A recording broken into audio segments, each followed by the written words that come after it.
موجودہ دور الحاد اور مادیت کا دور ہے، اور اس دور میں ہم کو جو ہے الحاد اور مادیت کے خلاف کام کرنا ہے۔ تو اس کے لیے ہمارے لیے ضروری ہے کہ ہم اس علم میں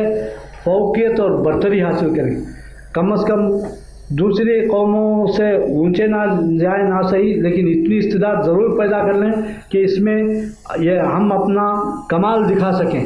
اور اس کے دوہرے فوائد ہیں۔ ایک فائدہ تو یہ ہے کہ ہم سائنس اور ٹیکنالوجی کے میدان میں آگے بڑھیں گے، اور دوسرا فائدہ یہ ہے کہ وہ فکری اور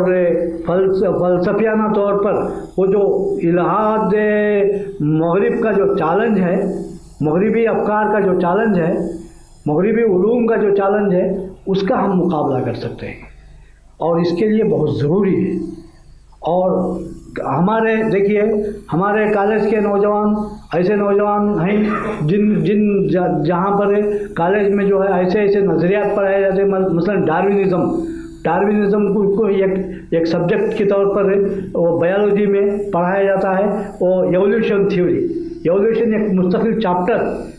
چاپٹر کے طور پر پڑھایا جاتا ہے، اور اس میں یہ کہا جاتا ہے کہ تمام چیزیں خود بخود ڈیولپ ہو کر ہم پیدا ہو رہی ہیں، کوئی نہ خالق ہے نہ کریٹر ہے۔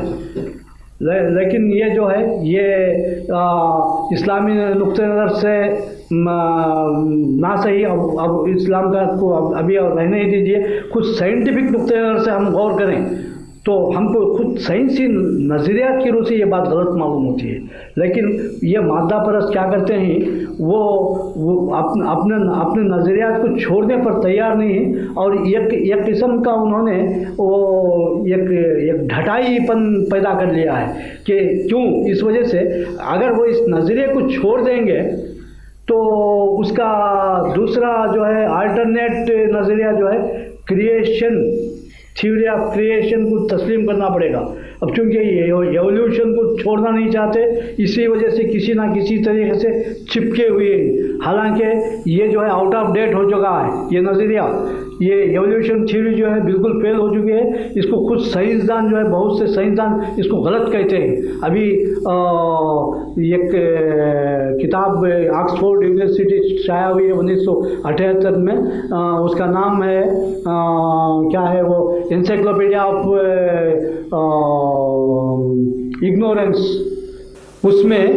تقریباً 70-80 وہاں کے فضلاء نے اپنے علم میں مہارت جن کو حاصل ہے، انہوں نے خود لکھا ہے کہ یہ جو ہے یہ آؤٹ آف ڈیٹ نظریہ ہے، اور اس کے جو بھی اس کے فیکٹس بیان کیے جاتے ہیں وہ آؤٹ آف ڈیٹ فزکس کے آؤٹ آف ڈیٹ تھیوریز کی زبان میں بیان کیے جاتے ہیں۔ ایٹ پریزنٹ وہ سب فرسودہ ہو چکے ہیں۔ غرض سے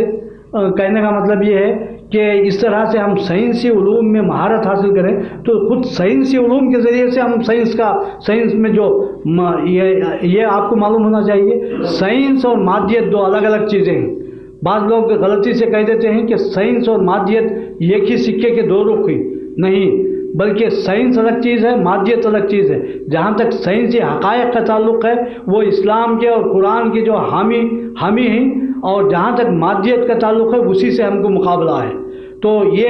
اگر صحیح معنی میں کوئی سائنٹسٹ ہے تو وہ تو مادیت کا منکر ہوگا، لیکن یہ ہماری بدقسمتی ہے کہ آج کل سائنٹسٹ جو ہیں یا تو مادہ پرست ہیں، ملحد ہیں،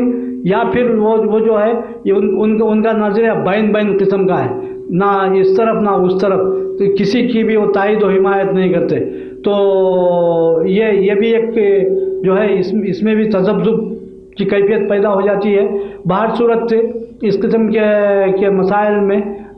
جو ہے ہمارا ضروری ہے کہ ہم سائنسی علوم کا مطالعہ کریں، اور عصر جدید کا چیلنج کو ہم صحیح طور سے سمجھیں اور صحیح طور سے اس کا مقابلہ کرنے کی کوشش کریں۔ ہم نے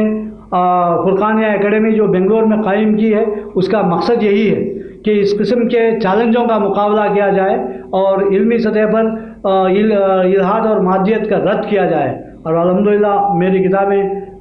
تقریباً انہی مسائل و موضوعات سے متعلق ہیں، اور میں تقریباً 30 سال سے اس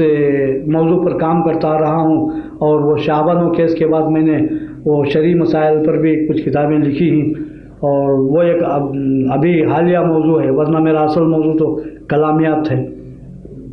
بس اتنا کہہ کر میں اپنی بات ختم کرتا ہوں۔ وآخر دعوانا الحمدللہ رب العالمین۔